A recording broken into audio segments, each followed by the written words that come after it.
Good morning to all of you. कैसे हैं आप सब। पिछले क्लास में हम लोगों ने पढ़ा था, यूनिट्स पढ़े थे और मेजरमेंट्स पढ़े थे। ठीक है, इस क्लास में हम मोशन पढ़ेंगे। ठीक है, गति। देखिए, फिजिक्स में कुछ चीजें ऐसी हैं जो कभी भी हो सकता है कि एग्जाम में न आए। ठीक है, लेकिन उनका इंपॉर्टेंस बहुत ज्यादा होता है।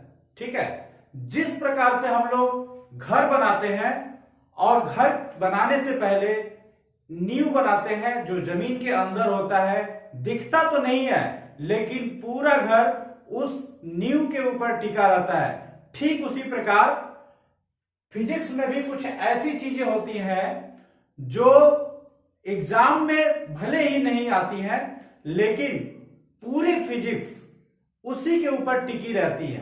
ठीक है, तो उन सब चीजों को हमें जानना और अच्छी तरह से समझना बहुत ही जरूरी है।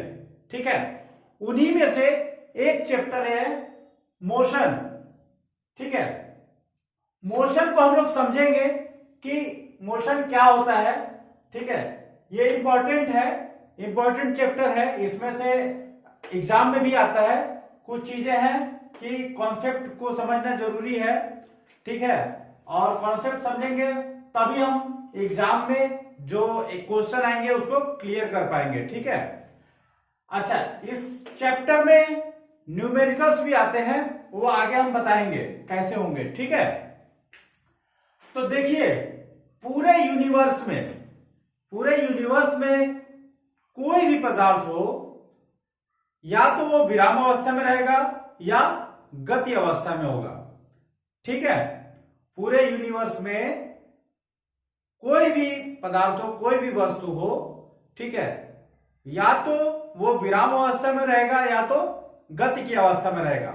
अब आप लोग यही चीज, एक चीज बताइए कि हम कैसे डिसाइड करेंगे कि ये चीज विराम अवस्था में है और ये चीज गति की अवस्था में है। जैसे कि आप लोग ट्रेन में बैठते हैं, कहीं ट्रेन से जाते हैं, तो आप लोग कहते हैं कि ये स्टेशन आने वाला है। ठीक है, जबकि रियल में क्या होता है, वो स्टेशन आता नहीं है, वो स्टेशन तो अपनी जगह पे है। हम स्टेशन के पास पहुंचते हैं लेकिन बोलते क्या है कि ये स्टेशन आने वाला है। दूसरा एग्जाम्पल है, जैसे मान लीजिए स्टेशन पे आपका कोई मित्र इंतजार कर रहा है, आप इस ट्रेन से पहुंचे और वो प्लेटफॉर्म के जिस पॉइंट पे वो इंतजार कर रहा है वो आप उससे आगे निकल गए। ठीक है, अब ये कैसे डिसाइड होगा कि आप आगे निकले हो या वो पीछे हो गया है। ठीक है, उसके लिए कोई स्टैंडर्ड मानक तो तैयार करना पड़ेगा ना, नहीं तो ऐसे झगड़ा हो जाएगा। एक दोस्त बोलेगा अरे यार तू आगे चल गया, तो दूसरा दोस्त बोलेगा मैं कहां आ गया, मैं तो ट्रेन पे ही बैठा हूं, तुम पीछे चले गए। ठीक है, तो उस चीज को क्लियर करने के लिए कौन सी पिंड विराम में है, कौन सी पिंड गति में है, उस चीज को क्लियर करने के लिए हम एक तीसरा बिंदु लेते हैं जो विराम अवस्था में होता है। ठीक है, मतलब यह हुआ कि किसी वस्तु को हम गति की अवस्था में तब कहेंगे जब वो किसी स्थिर बिंदु के सापेक्ष अपनी स्थिति बदलता हो। समझ में आया? स्थिर बिंदु मतलब ये कि वह ऐसा बिंदु एक मान लेंगे जो अपनी जगह पे टिका हो। ठीक है, उसको हम एक मानक बना करके अपनी दिशा को, अपने मूवमेंट को मेजर करेंगे, देखेंगे। ठीक है, तो एक स्थिर बिंदु के सापेक्ष अगर कोई वस्तु दिशा बदलती है उसकी, तो उसको गति अवस्था बोलेंगे। ठीक है, और अगर उसकी स्थिति में परिवर्तन नहीं होता है तो उसको विराम अवस्था बोलेंगे। ठीक है, ये दो चीजें क्लियर हो गई। देखिए, गति अवस्था जो है, मोशन जो है, वो कई तरह की होती है। ठीक है, जैसे रेखीय होती है, लीनियर मोशन होता है, सर्कुलर मोशन होता है, जिग जैग मोशन होता है। ठीक है, ये हम आगे पढ़ेंगे। नेक्स्ट है दूरी, डिस्टेंस। दूरी, दूरी किसे कहते हैं? देखिए, किसी वस्तु द्वारा किसी समय अंतराल में चले गई रास्ते की लंबाई को दूरी कहते हैं। ठीक है, पिछले क्लास में हम लोगों ने पढ़ा था, ये एक मूल राशि होती है और इसका मूल मात्रक क्या होता है? मीटर। ठीक है, तो इसका डिफिनेशन समझ लीजिएगा। किसी वस्तु द्वारा किसी समय अंतराल में तय किए गए मार्ग की या रास्ते की लंबाई को, संपूर्ण लंबाई को दूरी कहते हैं। ठीक है, उसके बाद आता है विस्थापन। विस्थापन में क्या है कि देखिए, कोई वस्तु कहीं एक जगह से दूसरी जगह पे जाती है, ठीक है, तो उसकी प्रारंभिक अवस्था और अंतिम अवस्था के बीच की जो मिनिमम दूरी रहती है उसको हम विस्थापन कहते हैं। ठीक है, इसमें बहुत सा कंफ्यूज मत होइएगा, बहुत माइनर सा इसमें चेंजेज है। मैं आपको बता देता हूं। जैसे देखिए,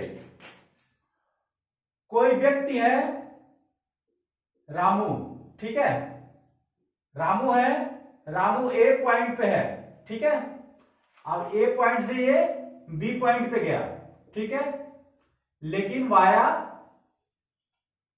एफ, ठीक है, वाया एफ।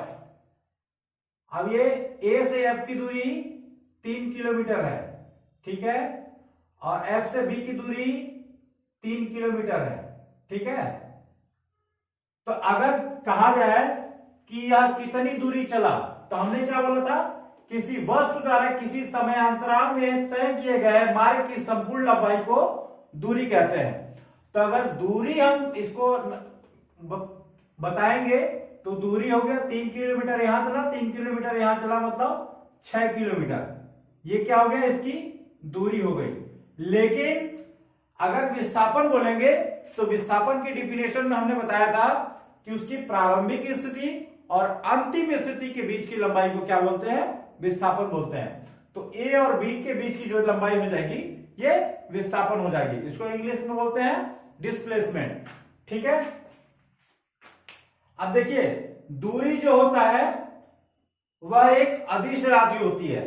ठीक है, दूरी एक अदिश राशि होती है, लेकिन विस्थापन यह एक सदिश राशि होती है। पिछले क्लास में हमने बताया था। ठीक है, उसके बाद से आता है चाल। चाल क्या होता है? कोई वस्तु, जैसे आप लोगों ने गाड़ी चलाते होंगे, ठीक है, या दौड़ते होंगे, गाड़ी चलाते होंगे, ट्रेन जाती होगी, तो उसका स्पीडोमीटर होता है, जो चाल देखते हैं ना, किस चाल से गाड़ी जा रही है। जो चालान हमारे गाड़ियों का होता है वो उसी के आधार पे होता है, कौन से स्पीड में जा रही है। ठीक है ना, तो वही चाल होता है। इसका डिफिनेशन क्या होता है? एकांक समय में किसी वस्तु द्वारा चली गई दूरी को चाल कहते हैं। ठीक है, एकांक समय में चाहे एकांक समय मतलब 1 सेकेंड होगा या 1 मिनट होगा या 1 घंटा होगा। ठीक है, एकांक समय में चली गई दूरी को चाल कहते हैं। ठीक है, और वेग किसे कहते हैं? देखिए, इसका भी यूनिट सेम है, लेकिन इसमें हल्का सा डिफरेंस है, दोनों में कंफ्यूज मत होइएगा। वेग क्या होता है? एकांक समय में किसी वस्तु द्वारा किसी निश्चित दिशा में चली गई दूरी को क्या बोलते हैं? हम लोग वेग बोलते हैं। ठीक है, इसका भी जो यूनिट है सेम ही है, इसका भी मीटर प्रति सेकंड होता है, इसका भी मीटर प्रति सेकंड होता है। लेकिन चाल और वेग में एक ही चीज डिफरेंस है कि चाल एक अदिश राशि होती है, इसमें दिशा जुड़ी नहीं होती है, जबकि वेग एक सदिश राशि होती है। ठीक है, इसमें दिशा जुड़ी रहती है। ठीक है, चाल बराबर होता है, ये इसमें न्यूमेरिकल भी आपको पूछ सकता है। ठीक है, अभी बीपीएससी का टीचर, बिहार बीपीएससी का टीचिंग का अभी फॉर्म आया हुआ है, नेक्स्ट मंथ हो सकता है कि उसका एग्जाम भी हो, तो उसमें भी ये मोशन एक दिया है, उसके सिलेबस में मोशन दिया है। ठीक है, तो उनके लिए भी ये बहुत ही फायदेमंद है। देखिए, चाल बराबर होता है दूरी बटा समय। ठीक है, ये आपके एग्जाम में मोस्ट इंपॉर्टेंट है। चाल बराबर होता है दूरी बटा समय, ठीक है। अब आपको क्वेश्चन में दे देगा, दूरी दे देगा, समय दे देगा, ठीक है। बोलेगा कि एक वस्तु है 1 घंटे में 70 किलोमीटर जाती है, ठीक है, या 3 घंटे में 80 किलोमीटर जाती है, तो उसकी चाल बताइए, ठीक है। तो चाल बराबर क्या होगा, दूरी, ठीक है ना, 80 या 70 जो भी देगा, दूरी डिवाइडेड बाई जितना समय दिया है, ठीक है, वो चाल हो जाएगा, ठीक है। अब इसमें क्या होता है, देखिए ये 3 ही चीज है इस फार्मूले में, चाल बराबर दूरी बटा समय, 3 चीज है। अब इसमें भी कोई भी 2 चीज दे देगा, तीसरा चीज पूछ देगा। अब इसमें क्या है, समय दे देगा, समय पूछ देगा, दूरी और चाल दे देगा, समय पूछ देगा, तो भी आप वैसे क्रॉस मल्टीप्लिकेशन करके, ठीक है, ऐसे निकाल दीजिएगा। इसका फार्मूला अगर देखा जाए तो दूरी बराबर होता है चाल गुणे समय, ठीक है, दूरी बराबर होता है चाल गुणे समय। तो कहने का मतलब यह है कि इसमें 3 चीज है, ठीक है, कोई भी 2 चीज दे देगा और आपको तीसरा चीज पूछेगा, तो इसको इस फार्मूले पे निकाल सकते हैं, ठीक है। इसमें यूनिट का विशेष ध्यान दीजिएगा, ठीक है। कई बार होता है क्या है कि देखिए दूरी और समय किलो घंटा में दे देगा, दूरी किलोमीटर में दे देगा, समय घंटा में दे देगा, ठीक है। लेकिन आपका जो ऑब्जेक्टिव में जो आंसर होगा वो मीटर प्रति सेकंड में होगा, ठीक है। तो उसको आप मीटर प्रति सेकंड में चेंज करेंगे, तब जाके एक्चुअल आंसर आएगा, ठीक है ना। उसमें क्या होता है, कई लोग अपना दोनों को डिवाइड कर दिए, फिर ढूंढ रहे हैं आंसर आ ही नहीं रहा है, ठीक है। क्यों, क्योंकि ये किलोमीटर प्रति घंटा में आप निकाले हो और आंसर जो दिया है वो मीटर प्रति सेकंड में दिया है, ठीक है। तो इस चीजों को आप लोग देख लीजिएगा, ठीक है। चाल हो गया, वेग हो गया, ठीक है। मेरे ख्याल से इन दोनों में कोई कंफ्यूजन अभी नहीं होना चाहिए, ठीक है। दोनों का यूनिट मीटर प्रति सेकंड स्क्वायर, मीटर प्रति सेकंड होता है, ठीक है। उसके बाद से क्या है, औसत चाल। औसत चाल किसे कहते हैं, जैसे देख लीजिए कि गाड़ी जो होती है, गाड़ी है ना, गाड़ी का हम लोग एवरेज चेक करते हैं, ठीक है, एवरेज चेक करते हैं। एवरेज चेक करने का मतलब ये होता है कि हमारी जो गाड़ी होती है वो जितना भी हम चलाते हैं 70 या 80 या 100 किलोमीटर चलाए, वो एक कांस्टेंट स्पीड से नहीं चलती है, ठीक है। वो कभी स्पीड कम हो जाती है, कभी स्पीड ज्यादा हो जाती है, ठीक है। तो वो जो एवरेज होता है, एवरेज जो हम चेक करते हैं, वो उसके स्पीड को कम और ज्यादा वाले सबको मिला करके उसको एवरेज एक स्पीड निकालते हैं, ठीक है। तो वही चीज है, सेम चीज है, ठीक है। इसमें से भी ये देखिए दोनों पे आपको न्यूमेरिकल आ सकता है, ठीक है ना। दोनों ही इंपॉर्टेंट है और दोनों को आपको याद रखना पड़ेगा, ठीक है। औसत चाल, एवरेज स्पीड, ठीक है ना। अब देखिए ये 2 कंडीशन है, ठीक है ना। औसत चाल निकालने के ये 2 कंडीशन है, दोनों कंडीशन पे आपको क्वेश्चन पूछ सकता है। पहला कंडीशन ये है कि देखिए भिन्न भिन्न चाल से एक समान दूरी चल रहा है, ठीक है ना। कोई गाड़ी है, जैसे मान लीजिए कोई गाड़ी है, कोई बाइक है, आप ही का बाइक है, ठीक है, आप ही का बाइक है, ठीक है, यहां से चला, ठीक है, और फिर यहां पे रुक गया, ठीक है ना। आप देखिए ये पॉइंट ए हो गया, ये पॉइंट बी हो गया, ठीक है ना। इसको आधा कर लेते हैं, ठीक है। अब क्या बोल रहा है, भिन्न भिन्न चाल से एक समान दूरी तय कर रहा है, ठीक है ना। एक समान दूरी मतलब जैसे मान लीजिए आधा दूरी ये है, ठीक है, ये टोटल अगर x हो गया, ठीक है, तो ये x/2 और ये x/2, ठीक है ना, आधा दूरी, ठीक है ना। भिन्न भिन्न चाल से मतलब आधा दूरी ये चाल मान लीजिए v1, ठीक है ना, v1 चाल से तय किया है, ठीक है, और बाकी का आधा जो है वो चाल v2 से, ठीक है ना। समझ में आ रहा है। जैसे मान लीजिए एक कोई गाड़ी है, ठीक है ना, यहां से लखनऊ से दिल्ली जाती है, ठीक है ना, लखनऊ से दिल्ली, ठीक है, लखनऊ से दिल्ली के फॉर एग्जांपल लखनऊ से दिल्ली के बीच की दूरी कितनी है, 400 किलोमीटर, ठीक है। तो वो जो 200 किलोमीटर है वो v1 स्पीड से जा रही है और बाकी जो 200 किलोमीटर है वो v2 स्पीड से जा रही है, तो उस कंडीशन में जो हमारा औसत चाल होगी वो क्या होगी, 2v1 v2 by v1 plus v2। ठीक है, उस समय जो औसत चाल होगी 2v1 v2 divided by v1 plus v2। ठीक है, ये पहला कंडीशन हो गया। ठीक है, न्यूमेरिकल भी ऐसे ही पूछेगा। ठीक है ना, आपको v1 और v2 का मान दे देगा, ठीक है ना, और एवरेज स्पीड पूछ देगा और कंडीशन ये बता देगा। ठीक है ना, फिर दूसरा क्या कंडीशन है कि देखिए भिन्न भिन्न चाल से, उसमें क्या है एक समान दूरी चली थी, लेकिन इसमें क्या है एक समान समय चल रही है। ठीक है, जैसे मान लीजिए बाइक लखनऊ से दिल्ली जा रही है। ठीक है, तो अब इसमें दूरी वाला चीज को हटा दिया है, इसमें समय ला दिया है। अब ये बोल रहा है कि अब इसमें जैसे मान लीजिए लखनऊ से दिल्ली जाने में आपको 10 घंटा लग रहा है, ठीक है, बाइक से। अब उस ये बोल रहा है कि 5 घंटा जो है वो v1 चाल से चला है। ठीक है, और बाकी जो 5 घंटा है वो v2 चाल से चला है। ठीक है, मान लीजिए 10 घंटे में पहुंच रहा है, तो पहला 5 घंटा v1 चाल से चला है और दूसरा 5 घंटा v2 चाल से चला है। ठीक है, तो उस कंडीशन में जो एवरेज स्पीड होगी वो उसका फार्मूला ये होगा v1 plus v2 divided by 2। ठीक है, अच्छा इसका जो है मैं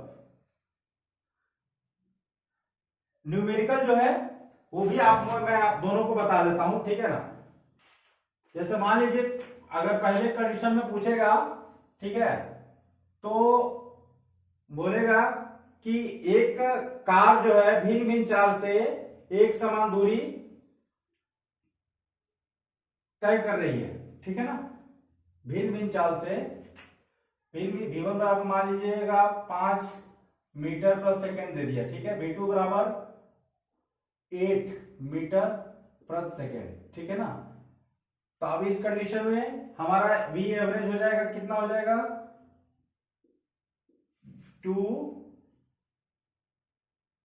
v1 v2 divided by v1 plus v2, 2 into 5 into 8 divided by 8 5 13। ठीक है, ये 8 2 16 25 80 बाई 13, ये क्या हो गया एवरेज स्पीड हो गया।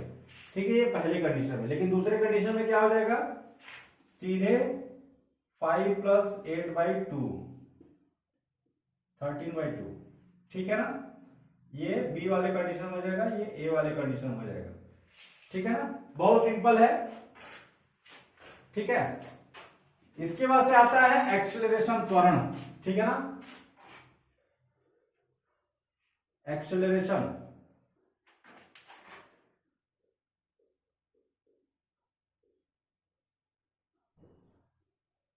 इसको बोलते हैं हिंदी में त्वरण।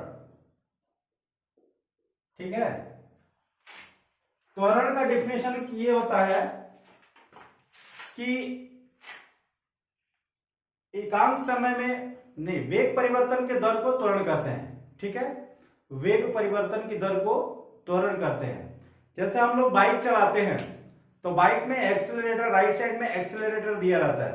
ठीक है, तो उस एक्सेलरेटर को अगर हम यूज करते हैं तो एक्चुअल में क्या होता है, गाड़ी की स्पीड बढ़ जाती है। गाड़ी की स्पीड बढ़ जाती है मतलब उसका त्वरण बढ़ गया। ठीक है ना, ठीक है ना, उसको एक्सेलरेट कर रहे हैं। ठीक है, त्वरण बढ़ा रहा है। ठीक है ना, तो वही होता है कि वेग परिवर्तन, अब उसमें स्पीड बढ़ गया मतलब पहले जो स्पीड थी बाद में थोड़ी देर बाद क्या हो गया, वो स्पीड बढ़ गई। ठीक है ना, तो क्या हो गया, वेग परिवर्तन हो गया। ठीक है, अब उसी को वो जो वेलोसिटी का जो डिफरेंस हुआ वो कितने समय में हुआ उसको हम त्वरण कहते हैं। ठीक है, उसी को बोलते हैं कि वेग परिवर्तन की दर को त्वरण कहते हैं। ठीक है ना, इसको जानना, देखिए इसको जानना बहुत जरूरी है। अगर ये कॉन्सेप्ट क्लियर नहीं होगा तो फिर आगे हमेशा कंफ्यूजन में ही रहेंगे कि त्वरण क्या होता है, त्वरण क्या होता है, त्वरण क्या होता है। ठीक है, तो बहुत ही मैंने आसान शब्द में बताया, ठीक है, कि हम अपने बाइक को एक्सीलरेट करते हैं तो पहले उसका स्पीड कुछ रहता है, लेकिन जब एक्सीलरेट करते हैं तो उसका स्पीड कुछ और हो जाता है, बढ़ जाता है, ठीक है। तो वो जो वेलोसिटी का जो डिफरेंस हुआ, ठीक है ना, वो डिवाइडेड बाय कितने टाइम में वो डिफरेंस हुआ, ठीक है ना, वो क्या क्या कहलाता है, त्वरण कहलाता है, ठीक है। अब त्वरण कितने तरह का होता है, त्वरण 3 तरह का होता है, ठीक है। पहला एक समान त्वरण, दूसरा धनात्मक और तीसरा ऋणात्मक, ठीक है ना। एक समान त्वरण, ठीक है, दूसरा धनात्मक, तीसरा ऋणात्मक, ठीक है। मैंने पहले क्लास में बताया था कि त्वरण एक सदिश राशि है, धनात्मक भी हो सकती है, ऋणात्मक भी हो सकती है, ठीक है ना। तो उसी ठीक वैसे ही त्वरण 3 तरह के होते हैं, एक समान त्वरण, धनात्मक त्वरण और ऋणात्मक त्वरण, ठीक है। एक समान त्वरण पे जिस वस्तु का एक समान त्वरण होता है उसका गति के एक नियम होते हैं, ठीक है। वो नियम हम नेक्स्ट क्लास में बताएंगे। आज की क्लास में इतना ही बस, धन्यवाद।